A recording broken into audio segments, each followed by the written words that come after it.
Continuamos con el mundo de la Biblia y hoy día vamos a tratar sobre las instituciones y la vida y costumbres del pueblo judío. Es muy importante para saber e interpretar después la Sagrada Escritura qué costumbres tenían los judíos, qué clase de vida tenían, qué costumbres, qué forma de ser, cuáles eran sus leyes, especialmente en las instituciones familiares, el modo de familia, etc. Vamos a empezar entonces. La familia israelita era ante todo patriarcal. Se designaba con el término casa del padre. La genealogía siempre según la línea paterna. Las mujeres son una excepción y muy raramente son mencionadas en la Biblia. Los núcleos familiares incluían padre, madre, hijo, sobrinos, tías, tíos, primos y sirvientes. El jefe de la familia era el padre y el jefe del grupo de la familia era el jeque. Abraham y sus herederos eran jeques. La familia era un pequeño reino gobernado por el padre, quien mandaba sobre todos los de la casa, mujer, hijos, sobrinos y sirvientes.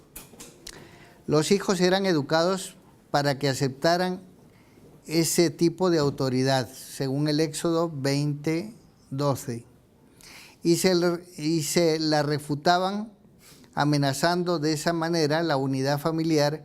Podían ser castigados con la muerte, según Deuteronomio 21, 18, 21. A la muerte del padre le sucedía el hijo mayor. Isaac fue un caso especial. De acuerdo con las leyes familiares antiguas, un hombre podía tener hijos de otra mujer. De esta manera fue como Abraham tuvo a Ismael de Agar, según Génesis 16, 1, 4. Pero si después nacía un hijo de la primera mujer, este hijo, en este caso Isaac, se convertía en el jefe de la familia. La misma ley fue aplicada en el caso de Jacob. Raquel siempre fue considerada como la primera mujer. Por eso fue que su primer hijo José se convirtió en el heredero de Jacob y le fue dado un vestido especial para evidenciar esta prerrogativa, según Génesis 37, 3, 4. Aunque hubiese nacido mucho tiempo después de sus hermanos medios, los hijos de Lía. La condición de la mujer. La mujer siempre tuvo un papel subordinado en relación con el hombre y se dirigía a su marido llamándolo Baal, es decir, amo, o Adón, señor, según Génesis 18:12, Amós 4:1. Esto da a entender que utilizaba los términos con los cuales el esclavo se dirigía a su jefe y el súbdito al rey. El decálogo pone a la mujer entre las posesiones del marido, junto a la casa, el siervo, la sierva, el buey y el asno. Éxodo 20:17, Deuteronomio 5:21. La mujer no heredaba del marido, ni las hijas heredaban del padre, salvo en el caso de la ausencia de un heredero varón. Números 27:8. Las hijas eran excluidas de la herencia para que el patrimonio familiar no corriera el peligro de una pérdida progresiva. En la elección del esposo para la hija, lo mismo que en el caso de la esposa para el hijo, se le confería autoridad al padre, o cuando el marido moría sin dejar descendencia, se acudía a la ley del levirato, según Deuteronomio 25, 5 al 10. Cuando había huéspedes se debía mantener escondida, según Génesis 18, 9. Antes de comer tenía que servir el alimento a los varones de la familia, tenía la obligación de ir por el agua, confeccionaba vestidos, cocinaba los alimentos, caminaban a pie mientras que los varones utilizaban la cabalgadura. Si José, cuando tuvo que huir con Jesús y María a Egipto, se hubiese comportado como lo representa la iconografía cristiana, es decir, si hubiese caminado a pie junto al asno sobre el cual iban María y el niño, esto habría significado una extraña excepción. La supremacía masculina en la familia bíblica se hace evidente sobre todo en la poligamia, particularmente moderada en la época patriarcal. Jacob tuvo 2 mujeres principales, según Génesis 29, del 21 al 30. Esaú tuvo 3, según Génesis 26, 34 y 28, 9. Pero se intensificó en la época de la monarquía. Pequeño o grande, el harén, signo de un alto nivel económico, social y político, quita los derechos de la mujer porque debe estar atenta al amor y a la concordia familiar con las infaltables rivalidades y celos que se ocasionan con la presencia de varias mujeres. La poligamia también explica la presencia de concubinas y esposas secundarias para solucionar en ocasiones el problema de la esterilidad o para aumentar el número de los hijos propios. Son directamente la esposa o las esposas principales las que le dan a su marido como concubinas sus propias esclavas. Génesis 16:30. A partir del siglo VI a.C., en Israel comienza a ser bastante común la monogamia. Otra grave injusticia contra la mujer era el divorcio o repudio, al que únicamente el varón tenía derecho, según Levítico 21, 7 y 14, o 22, 13, Números 30, 10. El Código Deuteronómico prohíbe expresamente el divorcio en 2 casos. Deuteronomio 22, 13 al 19, que sería la calumnia, y 22, del 28 al 29, el estupro. Deuteronomio 24, 14 le prohíbe a un varón que ha repudiado a la mujer volver a casarse con ella si ella ya había contraído un segundo matrimonio. A propósito del divorcio, el texto del Deuteronomio 24:1 es tan genérico. Ha encontrado ella algo inconveniente, que en la época del Nuevo Testamento los rabinos presentaban como causa de divorcio: inmoralidad o costumbres ligeras de las mujeres, según el rabí Sanmai; una comida quemada, según el rabí Hillel; haber encontrado una mujer más bella, según rabí Akiva. Los hijos siempre se le asignaban al padre, por lo tanto el repudio judío, además de negar a la mujer el amor del marido, le imponía también la pena de la separación de los hijos. La obligación de fidelidad era entendida en un solo sentido. En la concepción común, el adulterio consiste en la violación del derecho del marido sobre su mujer o del novio sobre su novia. Entonces, es adúltero un varón soltero o casado, no importa, que tenga relaciones con la novia o con la mujer de otro. En cambio, es adúltera una mujer ennoviada o casada que tenga relaciones con cualquier hombre, soltero o casado. Por lo sospecha de adulterio únicamente cuando la persona acusada es la mujer y no el marido, la ley impone la humillación de un juicio. Números 5, 11, 31. Vamos a ver un poquito el ambiente social. El hombre también iba a El ambiente social. ¿El hombre también iba a juicio? ¿O solamente la mujer? Normalmente la mujer es la que cargaba más con esto. El ambiente social. Si del ámbito familiar se pasa al ámbito social, la situación de la mujer no mejora. En los tiempos más antiguos la mujer era bastante libre. Salía de la casa sin velo, hacía visitas, conversaba en público con los hombres, espigaba detrás de los segadores.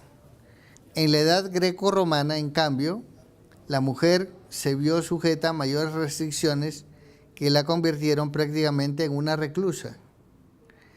Le estaba prohibido salir con la cabeza descubierta, caminar sola por la calle, conversar con cualquier persona, incluso con el propio marido. También le era prohibido ir a la escuela. No obstante ello, no faltaron las mujeres israelitas que han tenido una importancia de enorme relieve, tanto en el bien como en el mal, en la historia del pueblo judío. Después de haber atravesado prodigiosamente el Mar Rojo, María, hermana de Moisés y de Aarón, presa de una especie de éxtasis, compuso un canto de alabanza a Dios y organizó coros femeninos de danzas. Éxodos 15, del 20 al 21. Débora, mujer de Lapidot, es una de las jueces de Israel. Algunos ejercieron una influencia nefasta en clave idolátrica, como Jezabel sobre su marido Ahab y Atalía sobre su marido Jorán y su hijo Ocosías. Otras fueron auténticas salvadoras de su pueblo, como Judith y Esther, heroínas de dos historias edificantes. El judaísmo, en los siglos I al III después de Cristo, fue más un retroceso que un progreso. La literatura rabínica usa el título de hija de Abraham, apelativo honorífico, mucho más escasamente que el hijo de Abraham. Las mujeres fueron convertidas en objeto de toda una serie de lugares comunes. Son ávidas, curiosas, perezosas, celosas, ligeras. 10 puntos de locuacidad han descendido sobre el mundo. 9 los han tomado las mujeres y 1 el resto del mundo. No conviene entretenerse con la mujer. Juan 4, 9 y 27. No es necesario mandar a la escuela a las mujeres. Quémense las palabras de la Torá, pero nunca sean comunicadas a las mujeres. Quien enseña a su hija la Torá, le enseña el libertinaje. Son frases judías. La mujer no puede ser testigo, tampoco puede educar a los hijos. En las sinagogas las mujeres tenían unos puestos especiales detrás de las gradas y un papel totalmente pasivo. La actitud del judaísmo helénico hacia la mujer no es muy diferente. Filón de Alejandría escribe: en nosotros la razón tiene la función del hombre, los sentidos tienen la función de la mujer. Flavio Josefo afirma que la mujer es en todo inferior al hombre, por ello obedezca siempre al hombre, no por humillación, sino por ser recta, porque es el hombre a quien Dios le ha dado el poder. El rabí Hillel, contemporáneo con Jesús, decía: cuantas más mujeres, tanto más fantochería. Según el rabí Yehudá, redactor de la Mishnah, era necesario agradecer a Dios todos los días por 3 cosas. Te agradezco, decía, Señor, por no haberme hecho pagano, por no haberme hecho mujer, por no haberme hecho ignorante de la ley. El mismo rabino afirmaba: el mundo no puede existir sin hombres y sin mujeres. Sin embargo, feliz quien tiene hijos varones, infeliz quien tiene hijas mujeres. Esas costumbres ya son ancestrales. Teniendo en cuenta lo anterior, el antiguo Israel se ha mostrado bastante contrario a reconocerle a la mujer los derechos que le competen. En el ámbito doméstico, el carácter patriarcal de la familia, la práctica de un solo sentido de la poligamia, el repudio y el adulterio han mantenido en estado de inferioridad a la mujer, que no se pudo liberar de este estado, salvo pocas excepciones y ni siquiera en el ámbito social. La casa palestina era pequeña y construida con una sola habitación. Estaban construidas con adobes de barro o con piedra y grava gruesa. Los muros eran muy gruesos para mantener la casa fresca en los calurosos días de verano y caliente durante las frías noches invernales. Durante el día, la familia no permanecía mucho tiempo dentro de la casa. Todos estaban ocupados en los trabajos del campo o en desarrollar actividades en el patio o en el jardín. En general, la casa solo tenía una pequeña ventana bastante alta en la pared y solo una puerta que de noche era cerrada con una barra. Mateo 5:15. Al interior de la casa normalmente se encontraban dos pisos.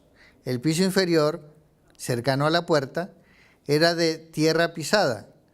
Con frecuencia, en las noches, allí se guardaban los animales, como el asno, algunas ovejas y el perro de guardia.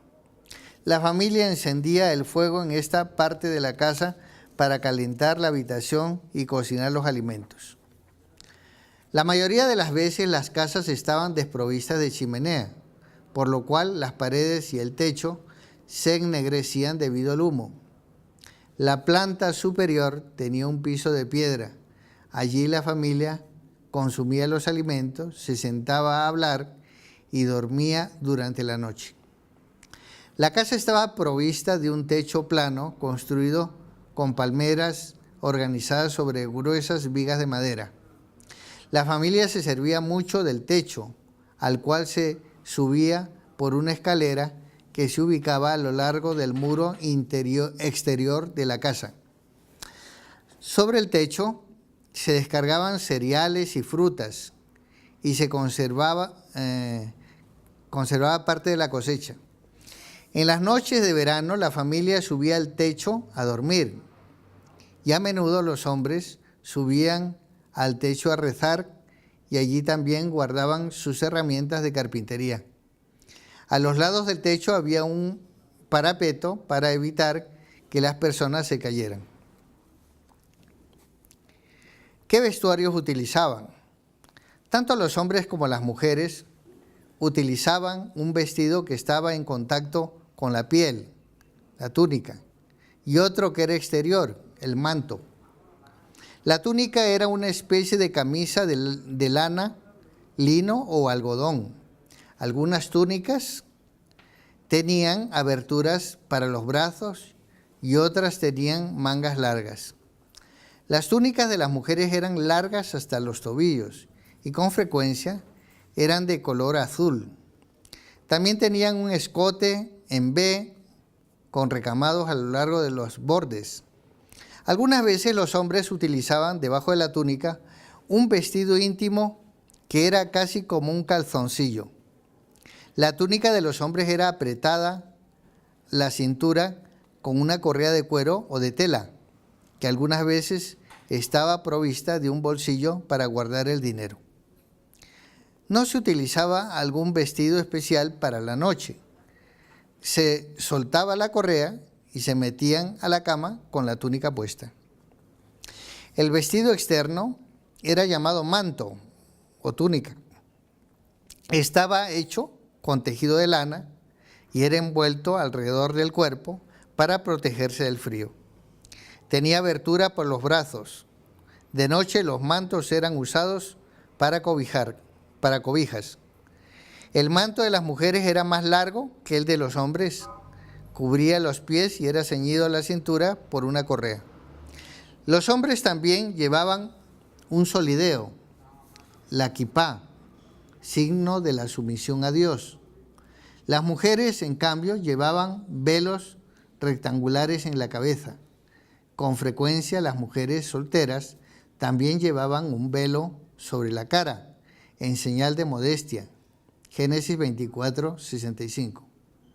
Las mujeres llevaban muchas joyas, anillos, cadenas, pendientes, brazaletes en la muñeca y por encima del codo, y tobilleras que tintineaban mientras caminaban. Los cabellos eran largos y a menudo con trenzas, por lo que hace referencia al calzado. Los pobres caminaban descalzos, los otros utilizaban sandalias de cuero, algunas veces con suela de madera. Los discípulos de Jesús llevaban sandalias de este tipo. Marcos 6:9. Los judíos, antes de entrar en la casa, se quitaban las sandalias y se hacían lavar los pies. La vida de los niños. Los padres creían que la vida continuaba en los hijos. Por ello, los hijos eran considerados como una gran bendición. Deuteronomio 28:4, Salmos 128:3. Entre más hijos se pudiera tener, mejor era. Bienaventurado el hombre que de ellos llena su aljaba. Salmos 127. No tener hijos era considerado una maldición, porque equivalía a la extinción. Aunque los hijos eran motivo de alegría, la verdadera bendición eran los hijos varones. Los hombres, de hecho, permanecían en la familia que de esa manera se engrandecía y se enriquecía con otras mujeres y otros hijos. En cambio, las mujeres solo servían para el trabajo que cumplían mientras eran jóvenes y por el precio de la dote que sería pagado como compensación cuando fueran introducidas para ser parte de otra familia. 8 días después del nacimiento del varón era circuncidado o por el jefe de la familia o por un médico.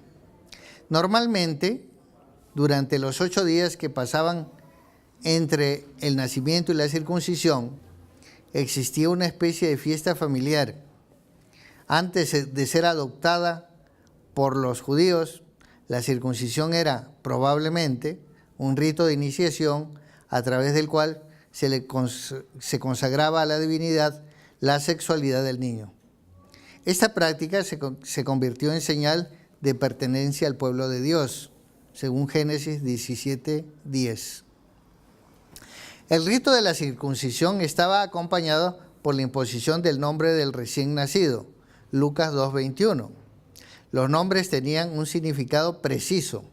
David significa amado, Sara, princesa. El nacimiento y la imposición del nombre eran muy importantes, tanto que algunas veces incluso eran cambiados hasta los nombres de los padres. Cuando esto sucedía, el padre se convertía en el padre de X y la madre en la madre de Y. Los niños entraban en la edad adulta a los 13 años, pero no se sabe cuándo comenzó esta práctica. En los tiempos del Nuevo Testamento, un joven de 13 años se convertía en hijo de la ley. Solo después de los 13 años, el joven cumplía los requisitos para ser uno de los 10 hombres que podían constituir una sinagoga. Los esclavos. En Israel, las familias más acomodadas podían crecer comprando esclavos. La mayor parte de ellos había sido capturado en guerra. Números 31:26, Deuteronomio 21:10. O habían sido comprados en el mercado de esclavos. Levítico 25:44. Aunque los esclavos eran considerados como propiedad, Levítico 25:45, estaban protegidos por leyes precisas. No podían ser maltratados. Deuteronomio 23:16-17. Tenían derecho al descanso el día sábado. Éxodo 20:10. y a participar de las fiestas nacionales. Deuteronomio 16, 10 al 11. Con frecuencia los esclavos eran tratados como miembros de la familia. Si eran circuncisos, gozaban de la mayor parte de los privilegios de la sociedad judía, pero no podían adquirir propiedades o casarse con esclavas extranjeras. El buen trato a los esclavos no era únicamente una característica de la sociedad judía. Un judío podía ser reducido a la esclavitud por deudas acumuladas o porque consideraba que gozaba de mayor seguridad en la casa de otro que en su casa. En este sentido se podían vender familias e hijos. Éxodo 21:7. El esclavo judío permanecía como tal durante 7 años, al cabo de los cuales era liberado. Deuteronomio 15, del 12 al 18. Salvo en el caso en que quisiera permanecer como miembro de la familia, en este caso le era perforada la oreja. La hija del amo se podía casar con un esclavo. Primera Crónicas 2, 34, 35. Pero si después el hombre deseaba dejar la familia, debía abandonar la mujer y los hijos. Los esclavos judíos podían ser liberados en cualquier momento, si su deuda era pagada por otro miembro de su familia o por él mismo. Levítico 25, 48, 49. Solo las jóvenes vendidas como esclavas permanecían como tales durante toda su vida. Esto se debía a que con frecuencia se convertían en las concubinas de sus amos. En Israel también era conocida otra forma de esclavitud: el trabajo forzado o el trabajo como tasa fiscal. El reclutamiento duraba un cierto número de meses o de semanas con el fin de construir obras públicas. Este tipo de trabajo fue impuesto tanto a la población cananea que había sobrevivido a la conquista, como a los israelitas. Además de los israelitas que formaban el pueblo del país, estaban los extranjeros residentes. ¿Cómo era el matrimonio? La narración de la creación, Génesis 2, 21-24, presenta la monogamia como la precisa voluntad divina. Pero después, la época patriarcal, Israel practicó la poligamia. No obstante ello, en esta época algunas veces se tuvo una poligamia relativa, porque solo existía una esposa con título pleno, mientras que las demás mujeres eran esposas de segundo grado o concubinas, introducidas en la familia para solucionar el problema de esterilidad de la mujer principal. Este es el caso de Abraham, Génesis 16, 1 al 2, Nahor, Génesis 22, 20 al 24, y Elifaz, hijo de Esaú, Génesis 36, 12, 11 y al 12. Esta práctica de la poligamia se inspira en el ambiente mesopotámico del cual provenían los patriarcas. En la época patriarcal también se encuentra una verdadera poligamia. Jacob se casa con 2 hermanas, Lía y Raquel, y cada una de ellas le da una esclava como concubina, Silpá y Bilhá. Génesis 29, 15 al 30. Esaú tuvo 3 mujeres, Génesis 26, 34. En los tiempos de los jueces y la monarquía, no hay límite para el número de mujeres que se casen con un solo hombre. Gedeón tenía muchas mujeres y al menos una concubina. Por su parte, los reyes israelitas poseían un harem bastante numeroso. En esto, los reyes de Israel imitaban a los soberanos de los reinos vecinos, para quienes el harem era expresión de riqueza y poder, pero únicamente los reyes podían permitirse este lujo. La gente común debía contentarse con 1 o 2 mujeres. La verdadera causa de la poligamia era el deseo de tener muchos hijos para aumentar la fuerza de la familia y así tener más prestigio. Con el paso del tiempo, el refinamiento religioso moral, la falta de medios económicos y sobre todo la necesidad de garantizar la paz familiar, a menudo destruida por la presencia de varias esposas en la misma casa, llevaron a los israelitas a adoptar el matrimonio monogámico. Casándose, la mujer entraba a ser parte del clan del marido, tal como la hija no casada estaba sometida a su padre. Así la mujer casada estaba sujeta al marido, que era llamado amo. La entrega de una suma de dinero, el muhar arras, o el equivalente por parte del enamorado al padre de la joven, le confiere al matrimonio la apariencia de una compraventa. A pesar de ello, las arras no es el precio pagado por la mujer, sino el resarcimiento a la familia de la esposa por la cesación de sus prestaciones domésticas. De hecho, el padre era el único que usufructuaba de las arras, que debía volver a la hija en el momento de la sucesión o en caso de que, muerto el marido, la mujer hubiera quedado en la indigencia. Normalmente los padres eran los que organizaban los matrimonios sin que la joven y el joven fueran consultados. No obstante ello, había diversos ejemplos de matrimonios de amor. Sansón se enamoró de una joven filistea y le solicitó a sus padres que la pidieran para él como mujer. Mical, hija de Saúl, se enamoró de David, lo pidió como esposo, y Saúl condescendió con el deseo de su hija. Eran frecuentes los matrimonios entre parientes, Isaac y Rebeca, Jacob con Lía y Raquel, y estaban estrictamente prohibidos los que se celebraban con parientes cercanos, Levítico 18. Los matrimonios eran un asunto netamente civil y una ocasión para celebrar una fiesta.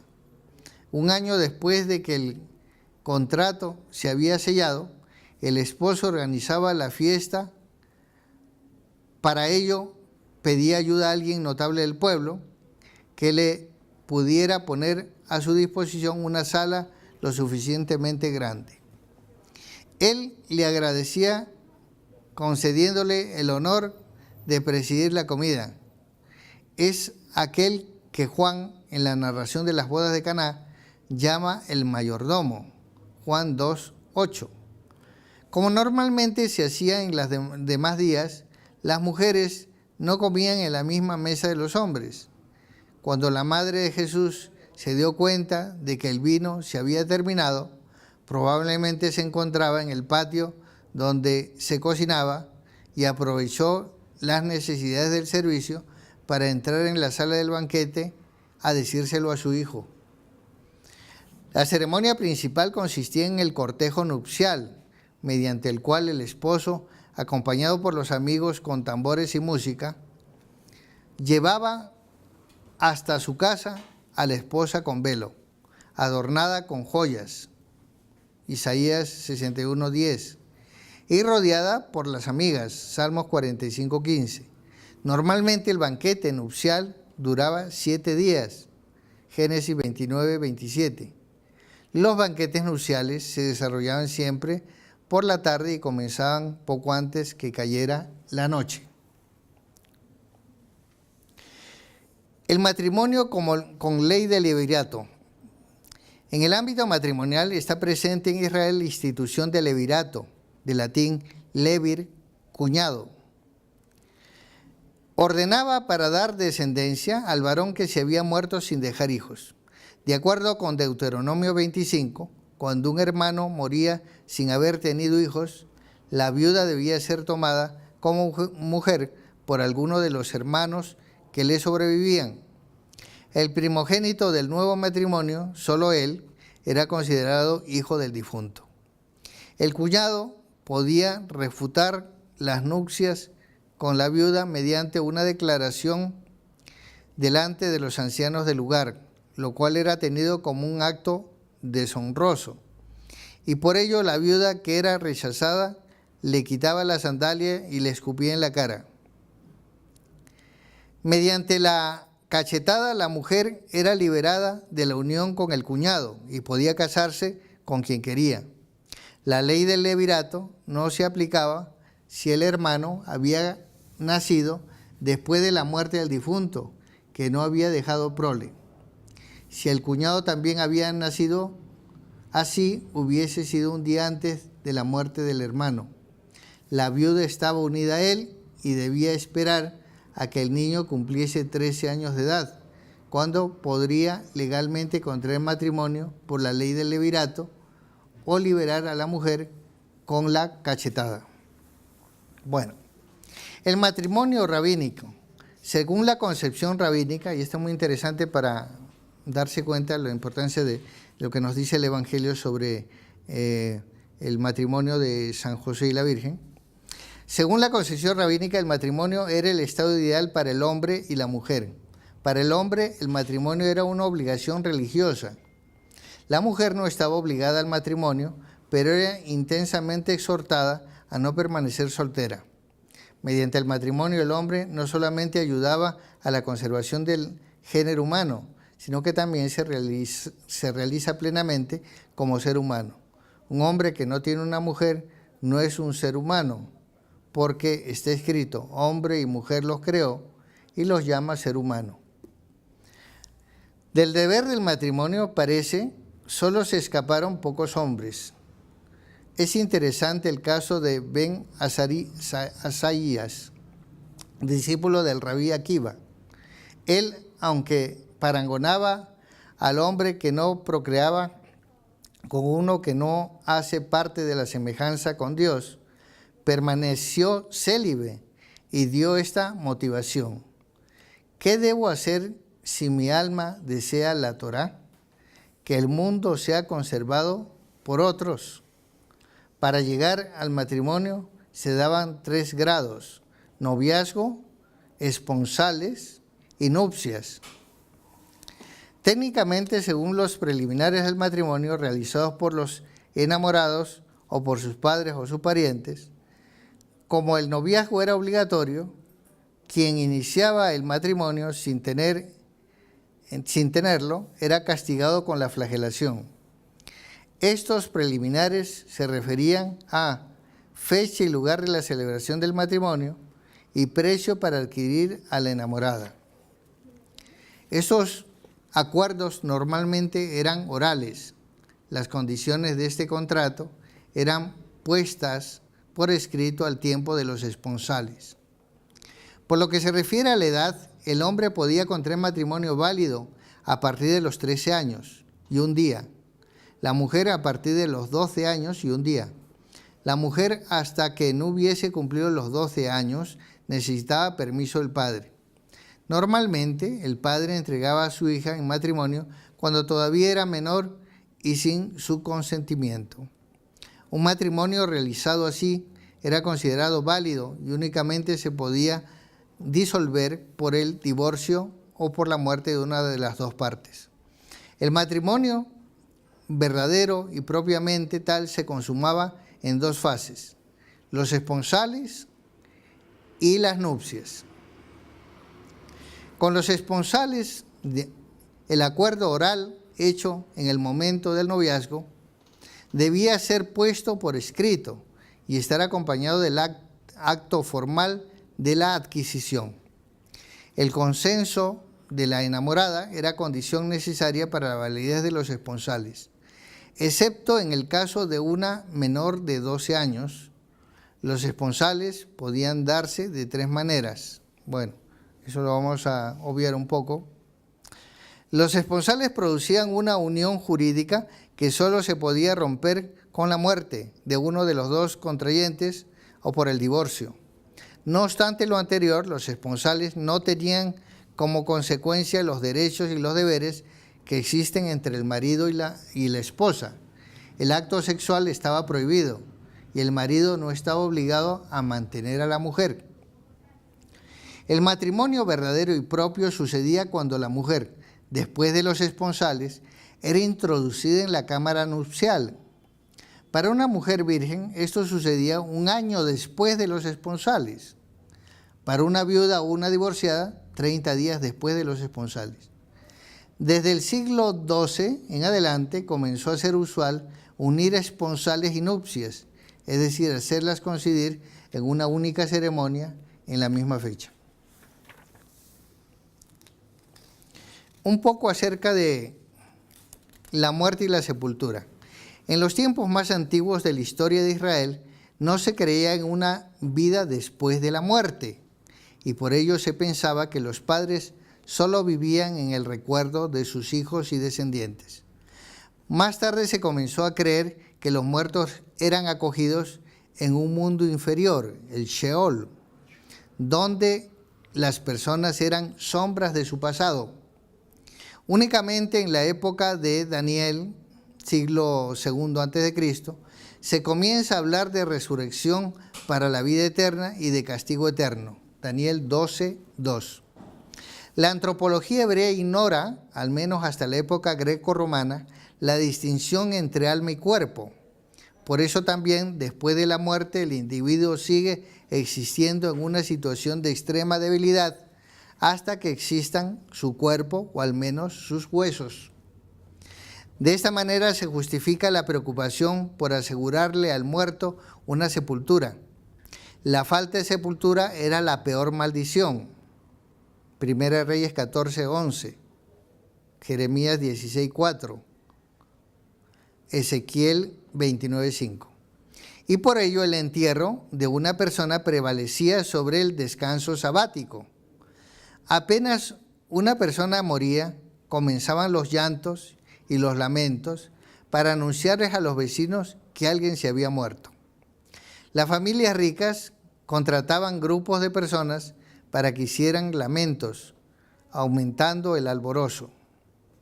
Para expresar el luto se ponían trajes ordinarios para demostrar hasta dónde se era culpable, se golpeaban el pecho y algunos se rasgaban los vestidos o dormían sobre cenizas.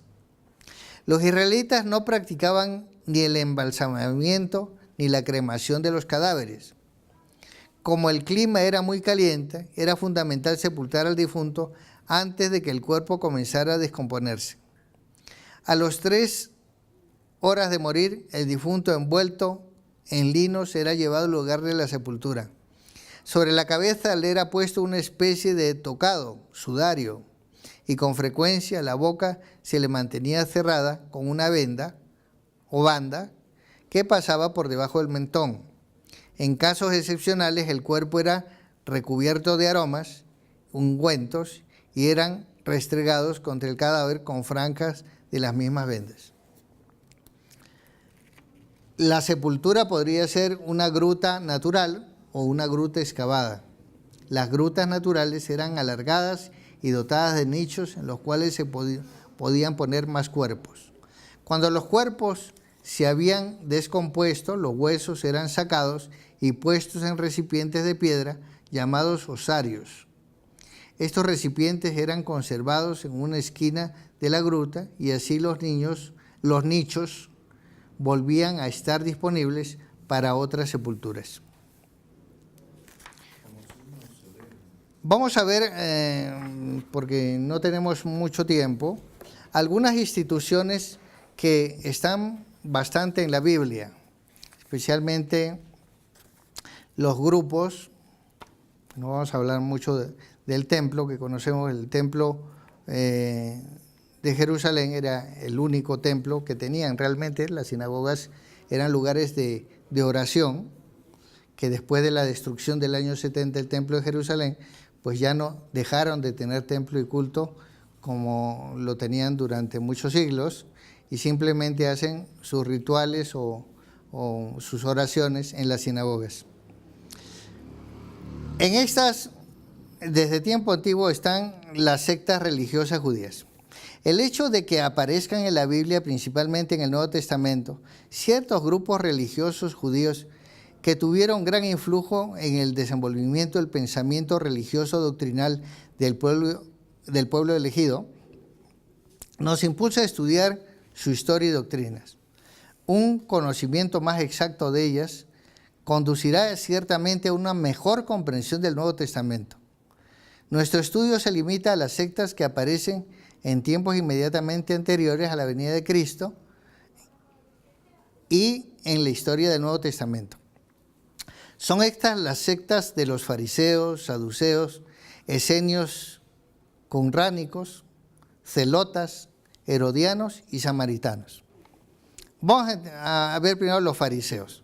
Reciben su nombre del hebreo perusin, arameo perisin, que transcrito en griego, farisaio, y en latín farisei, dan el español fariseos.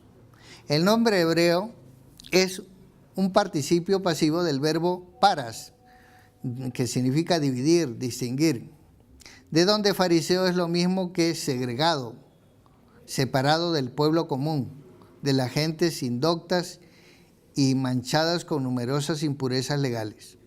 Este nombre debieron de recibirlo de sus adversarios, que por desprecio los habrían designado como los intocables. Ellos entre sí se llamaban los hasidín, los piadosos, o los averín, los asociados. Su historia comienza en el siglo II a.C. Surgió como reacción contra la persecución de los reyes seleucidas, especialmente de Antíoco IV Epífanes, que trataba de helenizar a los judíos. Más tarde, sin embargo, se convirtieron en opositores de los asmoneos, sucesores de los macabeos, porque pretendían conservar perpetuamente el sumo sacerdocio, aunque no descendían de la familia de Sadoc. Bajo el rey Asmodeo Juan Hircano, 135 al 105 a.C., aparecen por primera vez los fariseos con su nombre propio. La oposición de los fariseos a la dinastía Asmodea perduró durante el reinado de Hircano.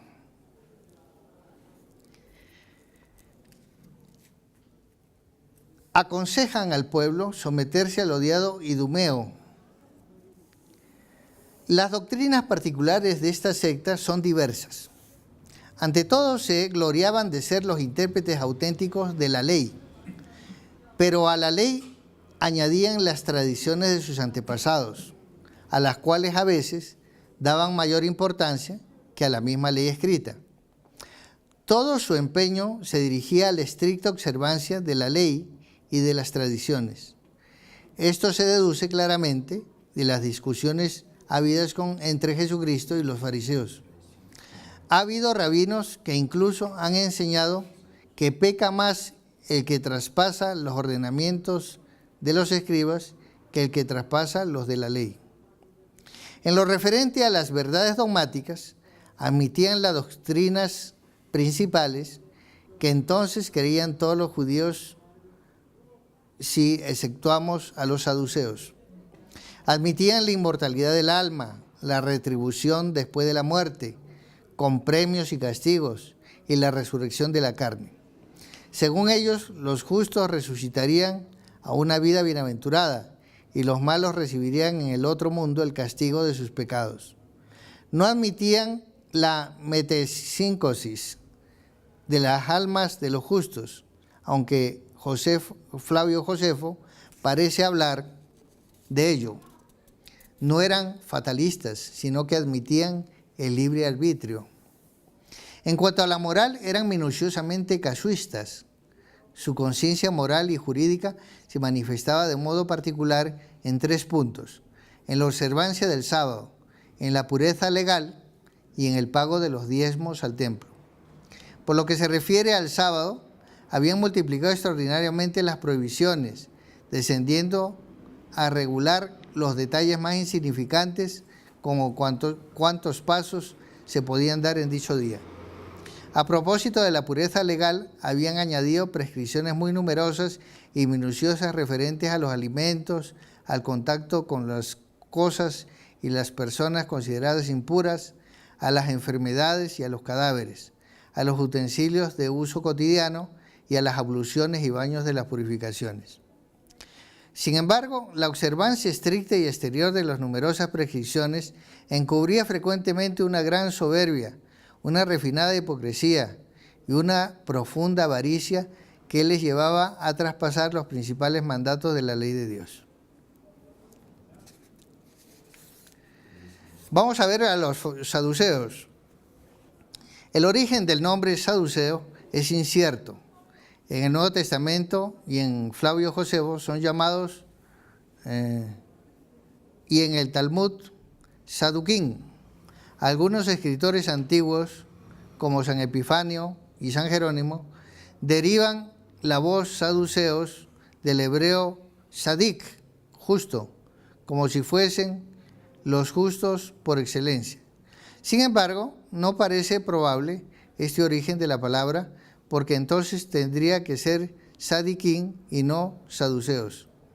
Lo más probable parece ser que proviene del nombre propio Sadoc, el antepasado de la familia de los sumos sacerdotes desde los tiempos de Salomón hasta Antíoco IV Epífanes.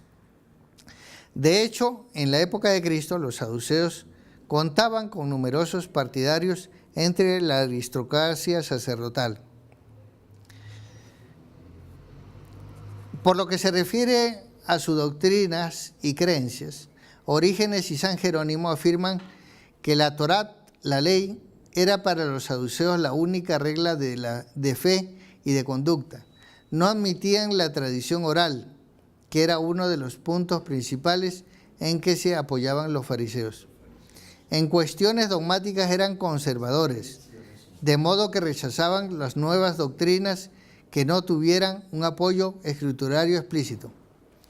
Por esta razón negaban la inmortalidad personal, la resurrección de los muertos, la retribución en la vida futura y la existencia de los ángeles y los demonios. Es decir, los saduceos se atenían a las ideas que encontraban en casi todo el Antiguo Testamento sobre dichas cuestiones. Parece que tampoco admitían la providencia divina y la necesidad de la gracia, sino que la atribuían a todo al libre arbitrio humano. En derecho criminal aplicaban con toda severidad la letra de la ley, mientras que los fariseos eran menos rigurosos y suavizaban muchas veces las leyes penales. Respecto de los preceptos rituales, se reían de la casuística farisea. Sin embargo, muchas veces, como las abluciones, la observancia del sábado, etc., las practicaban por temor al pueblo. Según Flavio Josefo, los saduceos se mostraban duros y arrogantes con los humildes, pero sumamente indulgentes con los miembros de su partido. En política, sabían acomodarse bien a la situación de su alto nivel de vida. Un grupo poco conocido quizás, los esenios y la secta del Qumrán. Los esenios no son conocidos por el testimonio de Flavio Josefo y de Plinio. Su nombre parece provenir del término semítico esen, devotos, piadosos, que daría en griego esonoi y en latín eseni. Flavio Josefo describe la secta de los esenios juntamente con la de los fariseos y saduceos, pero a diferencia de estos, los esenios constituían un movimiento exclusivamente religioso. A partir del año 1947 han venido a la luz numerosos documentos antiguos en la región de Qumrán.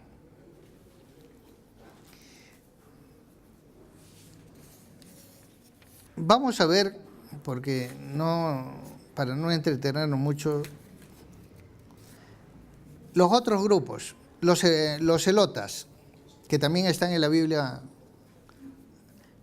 El nombre celota del griego celotes designa un hombre de ardiente celo.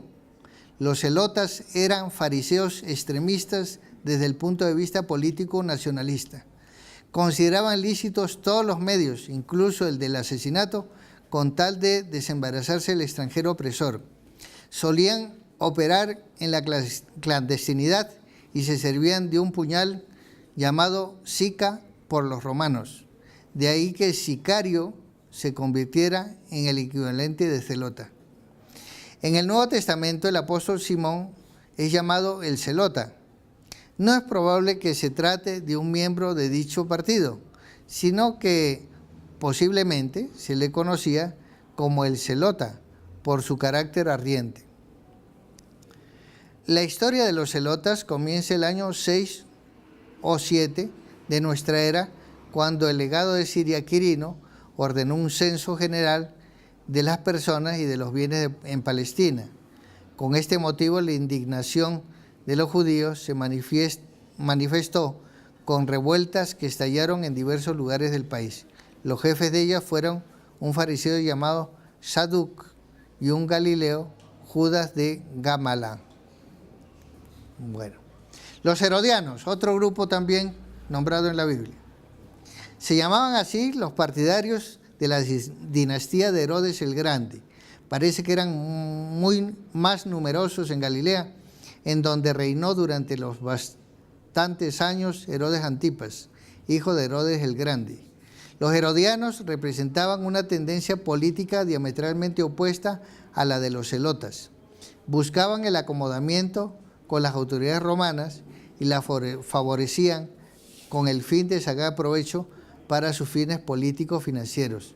En efecto, los herodianos debían de ser de los más ricos y poderosos entre los partidarios de la dinastía Edumea. Los samaritanos. El nombre de samaritanos fue dado a los descendientes de los colonos mesopotámicos traídos por Sargón después del año 721 a.C. para poblar la región de Samaria. Los colonos extranjeros contrajeron matrimonio con los indígenas de Samaria y aceptaron la religión del dios de la región, es decir, el yavismo, que mezclaron con prácticas y supersticiones traídas por ellos de sus países de origen. Los samaritanos eran pues un pueblo mixto que poseía también una religión mixta. Comenzaron a existir como secta separada del reino de Israel en tiempo de Esdras, cuando los judíos venidos del destierro, rechazaron toda cooperación con ellos. Un tal Manasés, hermano del sumo sacerdote de Jerusalén, casado con una hija de Sanbalac Cutio, fue arrojado de la ciudad santa y entonces se fue a Samaria. Allí ordenó la religión y el culto en sentido yavístico, e introdujo el Pentateuco como base de la religión y edificó un templo sobre el monte Garizim, con lo cual quedó consumado el cisma. Bien. El Sanedrín, aunque no pertenece a la cuestión del Sanedrín a la secta, sin embargo, como los miembros que la componían procedían de las sectas ya estudiadas, creemos conveniente dar una idea de lo que era el Senado judío, pues tuvo un influjo en la muerte de Jesús. La palabra Sanedrín, etimológicamente, significa reunión. Cuando lleva artículo, designa el Supremo Senado de los judíos. El origen del Sanedrín se presenta un tanto oscuro. Desde luego, está destituido de todo fundamento el atribuir su fundación a Moisés. La tradición rabínica, apoyándose en Números 11, 16 al 17, 24 al 25, atribuye en efecto su fundación a Moisés. Pero en realidad no existe relación alguna entre la asamblea de los 70 ancianos de Números y el Sanedrín de que nos habla el Nuevo Testamento. Los miembros de este Senado pertenecían a la aristocracia sacerdotal. Durante el reinado de Alejandro y posteriormente se admitieron también como miembros a escribas, laicos y a doctores de la ley. La competencia del Sanedrín fue diferente según los tiempos. Herodes el Grande restringió bastante sus atribuciones. Los procuradores romanos, en cambio, le concedieron un poco más de autonomía. Ante todo, como tribunal supremo religioso, por sus manos pasaban todos los asuntos que de algún modo se referían a la vida religiosa de la nación judía. Tenía también poder en los asuntos civiles. Podía incluso pronunciar una sentencia de muerte, pero ésta no podía ser ejecutada si antes no era ratificada por el procurador romano, que era el único que poseía el ius gladi, el derecho de espada. El Sanedrín poseía su propia policía y podía arrestar y encarcelar a los delincuentes, aplicar castigos corporales, echar multas, excluir a los criminales de la comunidad israelita. Así como vemos, por esta visión general, ya hemos visto unas instituciones importantes que nos van a ayudar para poder nosotros entender un poco más en las partes bíblicas que nos corresponden.